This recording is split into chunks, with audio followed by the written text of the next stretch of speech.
ఎందుకంటే నేను చెప్పాల్సింది ఈరోజు మహిళా దినోత్సవం కాబట్టి నేను చాలా సంవత్సరాలు ఒక 15 సంవత్సరాల నుంచి ఎంత బాధపడుతున్నానో ఆ ప్రతి బాధ వెనుక మన శ్రీనివాస్ రెడ్డి అన్న మాజీ కార్పొరేటర్ సిరిగిరి శ్యామన్న మల్లేష్ అన్న వీళ్ళ ప్రోత్సాహంతో నేను ఇంతవరకు ఈ ప్రోగ్రాములు చేస్తున్నాను. నేను ఇంతకుముందు ఎప్పుడు చేయలేదు. వాళ్ళు ఇచ్చిన బ్రతికిది ఈరోజు ఇట్లా నడుస్తున్నా అంటే వాళ్ళు పెట్టిన భిక్ష నాకు ఈరోజు. అందరి మహిళలకు కూడా నేను అట్లానే పూర్తిగా ఏం చెప్తున్నా అంటే మన వెనుక ఇప్పుడు అక్క చెప్పింది మగవాళ్ళు లేనిది కూడా మనం కూడా ఏం చేయలేము. మన వెనుక మగవాళ్ళు ఉంటేనే మనకు సాధ్యం. అట్లా తప్పేమనుకోదు. నేను చెప్పినందుకు నాకు ఈరోజు వాళ్ళు ఇక్కడ నిలబెట్టిరు అంటే నీకు అన్న పేరున పాదాభివందనం అన్న.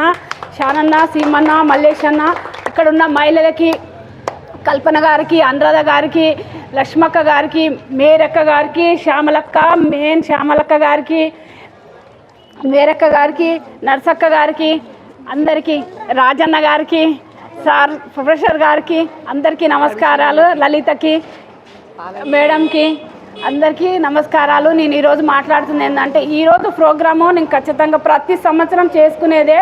కాకపోతే ఈరోజు డక్కలి మహిళా సంఘం ఉపకులాలలో ఎస్సీ డక్కల్ మహిళా సంఘం అయినందుకు నాకు చాలా మంత్రులు, అక్కలు, అన్నలు చాలా ఆదరించారు. నేను చాలా సంతోషం ఉన్నా ఈరోజు. ఎందుకంటే ఈ మహిళలకి నేను ఏదైనా సాధించాలి, నా గల్లీ ఎదగాలి.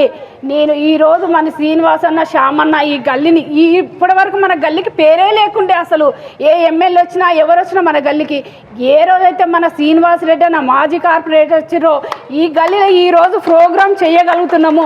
10 సంవత్సరాల నుంచి ఎవరైనా రండమ్మ అనుకున్నా కానీ ఇంటి వాళ్ళలాగా మన ఆదరించే వాళ్ళైతే ఇప్పటివరకు నేను చూడలేదు. నేను ఎక్కడికి వెళ్ళినా మొన్న దామోదరం నరసింహారావు ఎక్కడమ్మా మీరు అని అడిగితే నేను సిరిగిరి శ్యామ్ ఏరిగా చెప్పినాను. అక్కడ అవునమ్మా సరే అని స్వర్గస్థుడు నాయని నరసింహ గారు సార్ అల్లుడు గారు నాకు తెలుసమ్మా, నీ ఎలాంటి సాయం కావాలా నీ పబ్లిక్కి అన్నతో ఒక ఫోన్ చేపియాలన్నందుకు నేను చాలా మందిలా మేరక్క కూడా ఉంది. నేను చాలా గర్వపడ్డా. ఈరోజు ఈ మాట చెప్పుకోవడానికి మన మహిళల మధ్య నేను ఎంతో సంతోషపడుతున్నాను. పేరున మీకు ఎలాంటి సాయం కావాలన్నా నా నుంచి నేను పెద్ద సాయం చెయ్యను.